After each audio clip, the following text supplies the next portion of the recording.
Time for the news.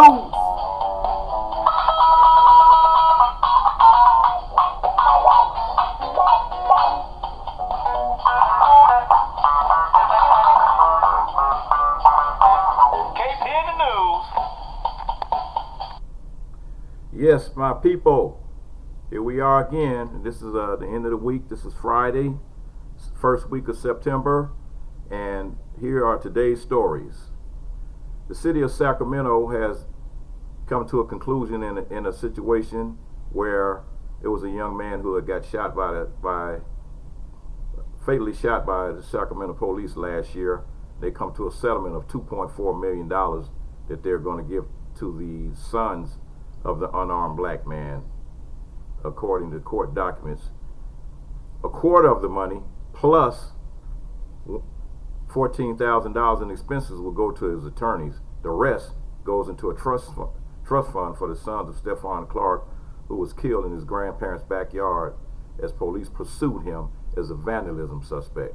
Clark's sons 2 and 5 will be able to access the money tax-free when they are between 22 and 25. The shooting sparked months of protests at Royal Sacramento and prompted protests nationwide. Clark's family initially sought $20 million through a federal civil rights lawsuit. Clark's parents and grandparents have not settled their lawsuit claims yet. The county and state authorities declined to file charges against the 2 officers that shot Clark.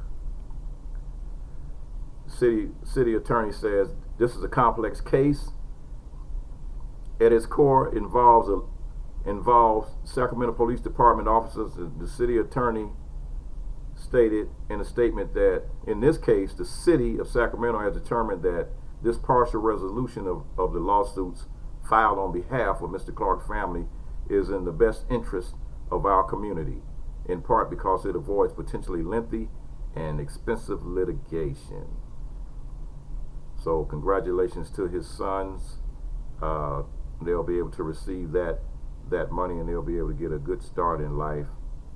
Too bad that he had to have his life taken away and shortened by 2 overzealous cops that took it into their own hands to shoot a young man. He had, that seems like it's a natural progression as far as I'm concerned. And, you see somebody running at you with a gun, that seems like a natural reflex is to try to run away from them. Shot him in the back.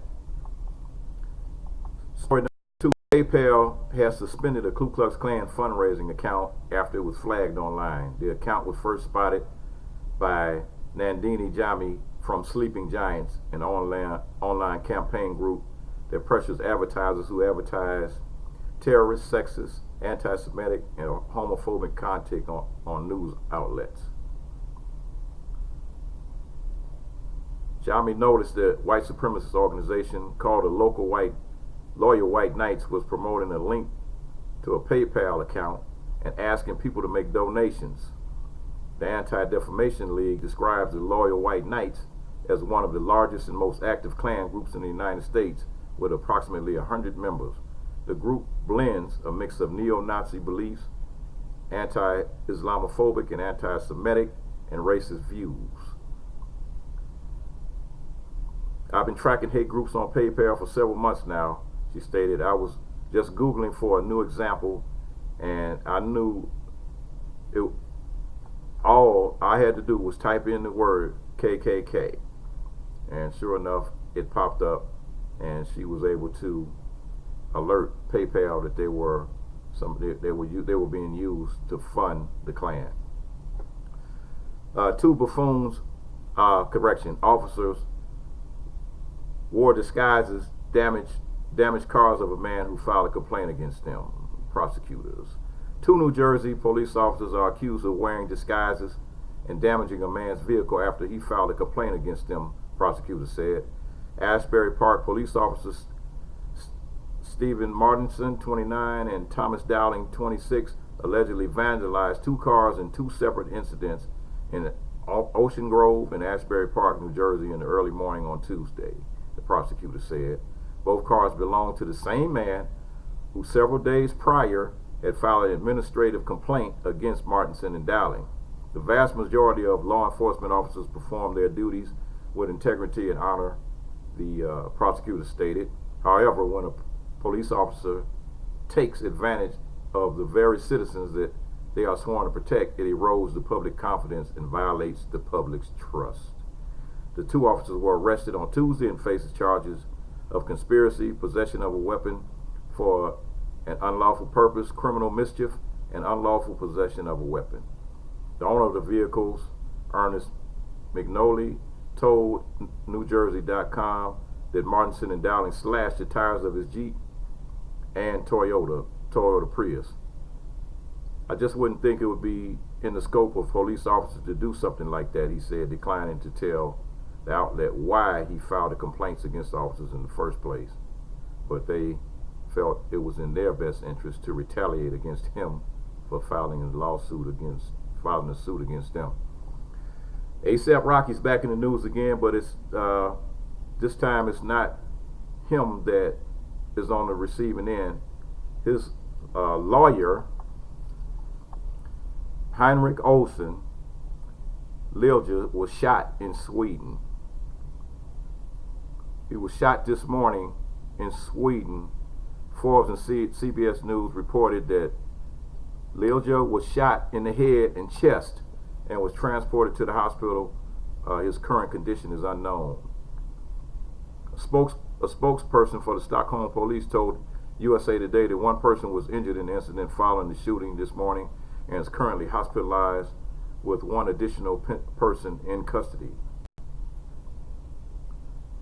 The police would not comment on whether Lilja was the figure that was injured in the shooting.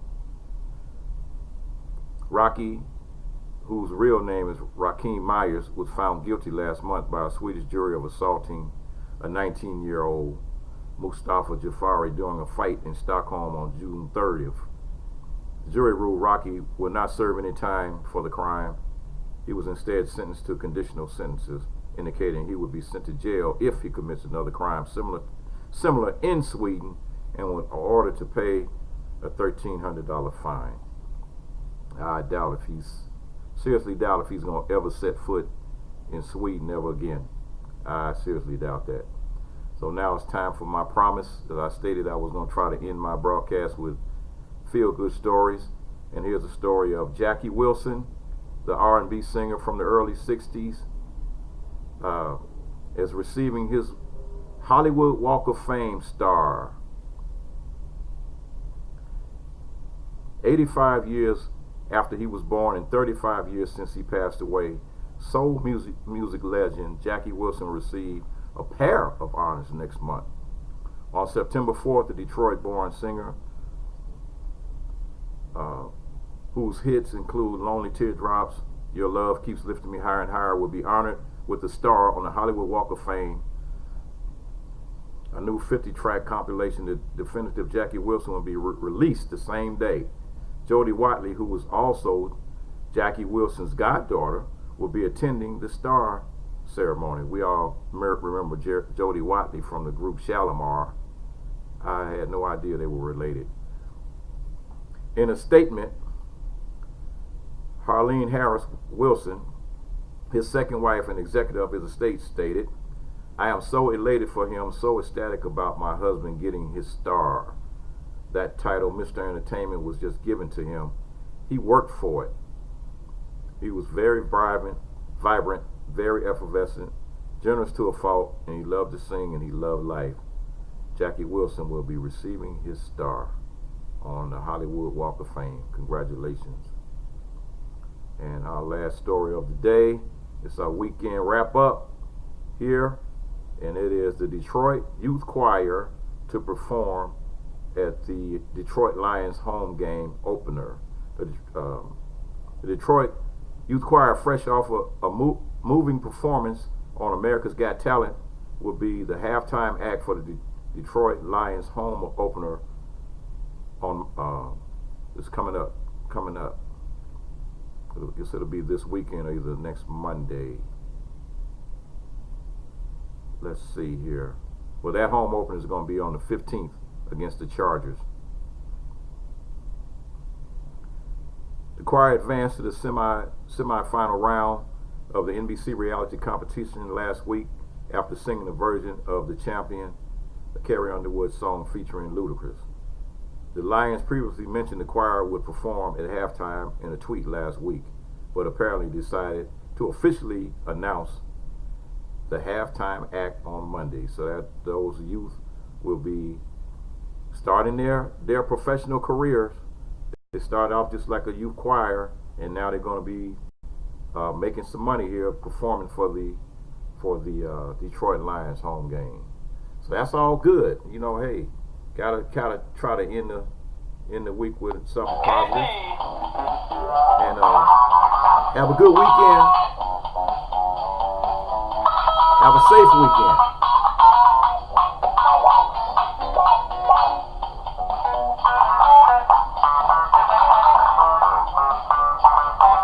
KP in the news.